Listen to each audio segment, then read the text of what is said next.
Hello guys, welcome back again to another tutorial. My name is Dorothy. In today's video, I'm going to show you how to cut and sew this trendy backless dress. If this is something you're interested in, make sure you watch this video to the very end so you don't miss out on any info. And also don't forget to give this video a thumbs up, and if you haven't subscribed to the channel yet, please do well to subscribe. Turn on your bell notifications so that you will get notified to when I drop new video. Now let's get started with the video. I'll be using this Ankara print for this tutorial, and what I'm having here is 3 yards of Ankara print. So if you're on a bigger size, 3.5 yards or 4 yards should be enough. And these are my drafting tools. So what I'm going to do now, I'm just going to take this fabric outside and cut out the portion that I will be using to draft the front piece. So guys, this is the portion that I cut out from that large fabric. What I just did was to shear the fabric into two. So what I'm having here for the front piece is 1.5 yards.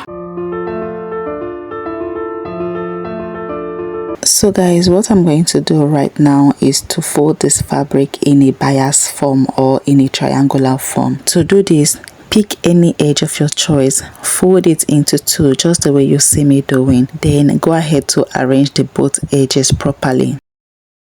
Once I'm done arranging this piece, the next thing I'm going to do, that is from this tip here, I'm going to locate where my shoulder measurement is and I will mark it. I'm going to use my ruler to connect that point that I marked on a horizontal line. Now this shoulder line is going to be the neckline, and because our neckline is not straight, it's kind of curvy, the next thing I'm going to do is I'm going to measure from this pointed edge to this point. I marked half of my shoulder measurement. So when I measured this, I had 10 inches. Now I'm going to leave my tape rule on that pointed edge and I'm going to mark this 10 inches all the way around like this to create the curve. Now I'm going to use my chalk to connect all of these points that I have marked together like this. From this new neckline, I will come down by 1 inch and I'll mark it all the way like this. Now this 1 inch measurement is for the rope casing. We are going to put a rope around the neckline. After that, I'm going to use my chalk to connect all these points together like this. Then I will cut this out.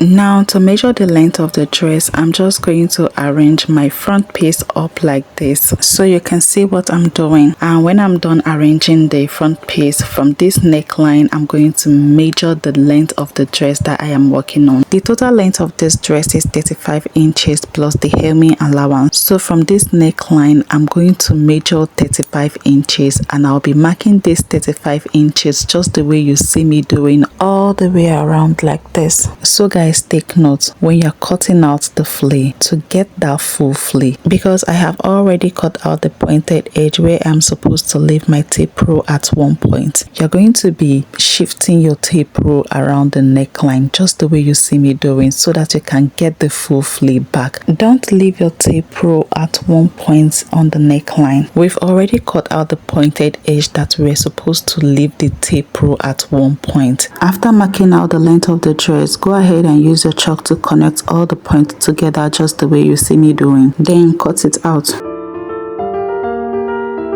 Our front piece is ready, so the next thing I'm going to do is to fold another pieces of fabric that we'll be using for the front. But before I do that, let's mark out the point where our back piece is going to stop on the front piece. So from the neckline, I came down by 16 inches. 16 inches is my waist measurement, and that's where I want my back piece to start from. So I marked that, then I use my scissors to notch it. So this is the pieces that I'll be using for the back piece, and just like I did for the front piece, I'm going to fold one edge into two like this to form a triangular shape or a bias form. Okay, arrange your pieces very well just the way you see me doing. After that, I'm just going to place the front piece on the back piece like this. Make sure that the both pieces are well arranged together, and if you want, you can use your office pen to secure the both pieces together. Now this points that I notched on the front piece, I'm going to use the chalk to trace it on the back piece as well. After that, I'm going to fold in the front piece just like this.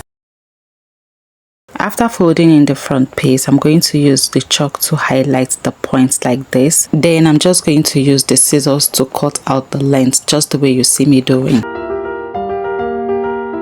Now remove the front piece from the back piece. This point that I mark on the back piece, I'm going to use my ruler to connect the 2 points together like this. Now I'm going to use my measuring tape to measure from this apex to this line right here, and when I measured it I had 24.5 inches. So 24.5 inches is how low the back is going to be. It's going to sit exactly at the waist region. Now to create the elastic casing for this back, I'm going to go up by 1.5 inches. Remember, when I was drafting the front piece I came down by 1.5 inches, but for this back I'm going to go up by 1.5 inches. So I'm going to lay the measuring tape at the apex or at the tip of this fabric like this. Then I'm going to be measuring it all the way around to create the curve. After that, I'm going to use my chalk to connect the points together just the way you see me doing. Now let's cut this out. So guys, we are done drafting both the front and the back piece together. So I'm just going to open up this back piece like this. So what I'm going to do right now is to fold in the edge to create the elastic casing. So I'll fold it in like this by 1/2 inch, then I'll fold it again by 1 inch. I'll take it over to the sewing machine and I'll run a stitch. For the front neckline, I'm going to do the same thing. I'm going to be creating a rope casing for it. So I'll fold the edge by 1/2 inch, then I'll fold it again by 1 inch. After that, I'm going to take it over to the sewing machine and I'm going to run a stitch. Also for this edge side, I'm going to be folding in by 1/2 inch and I'm going to run a stitch on the edge all the way down to the waistline. Then I'll do the same thing to the second side as well. I'll fold the edge in by 1/2 inch, then I'll run a stitch. Please take note, you're going to fold the side first before you fold the neckline. If not, you're going to end up blocking the rope casing on the neckline. So guys, this is what I have after I was done stitching the both side all the way down to the waistline, and also I went on to create the rope casing around the neckline. Then for the back piece, I went on to do the same thing. I went on to create the elastic casing for the back. Now I'm going to keep the front piece aside while we fix the elastic on the back. To know the exact length of elastic that you will use that it will fit perfectly around the waist region, you will simply divide your waist measurement by 4. Whatever figure you have, you're going to remove about 3 inches from it, then you cut it out. Because when I use 1/4 of my waist circumference measurement, after everything I discovered that the back was still loose. It wasn't tight or fitted the way it should have been, but when I removed 3 inches from it, I had a perfect fit. So now after cutting out the elastic band, I'm just going to use my safety pin to tack the elastic band in like this. Then I'm going to pass this safety pin through the casing that I already created. So go ahead and pass your safety pin through one of the opening, then start dragging the elastic, and when you get to this end here, that is the end of the elastic here, you're going to use your office pin to hold it down, and after that you're going to keep dragging until it pop out on the other end.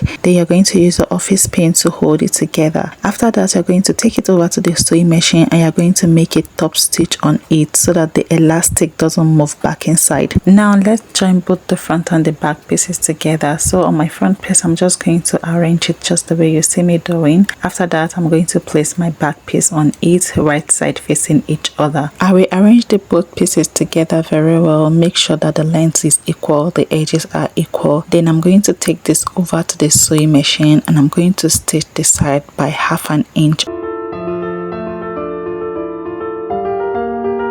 Now guys, for the rope, I've already cut out the pieces that I'll be using to create the rope, and what I'm having here is 1¼ inch, and the length that I'm having here is 58 inches. So the next thing I'm going to do right now, I'm going to fold it in, the both edges in like this, then I'll fold it again. After that, I'll take it over to the sewing machine and I'm going to stitch it.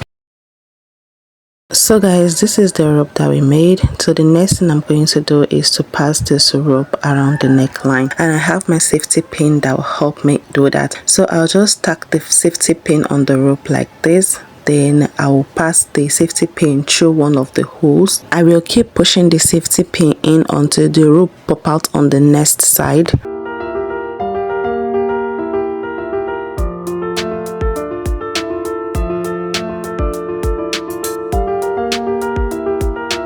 while I was pulling the rope, I don't know what happened, but my safety pin got broken inside. I just have to figure a way out to bring out the rope on this other side. So guys, this is what I have it looking like after I was done fixing the rope. And that's pretty much about it. Our backless dress is ready to rock. Thank you so much if you watched this video to this point. I hope you find this video really helpful, and if you did, do well by giving this video a thumbs up, and if you have not subscribed to the channel yet, please do well to subscribe. Turn on your bell notification so that you will get notified to when I drop new video. If you have any question or any suggestion, or if you have any style inspiration that you want me to recreate, please let me know in the comment section and I will respond to you. For now, bye. I will see you all in my next video.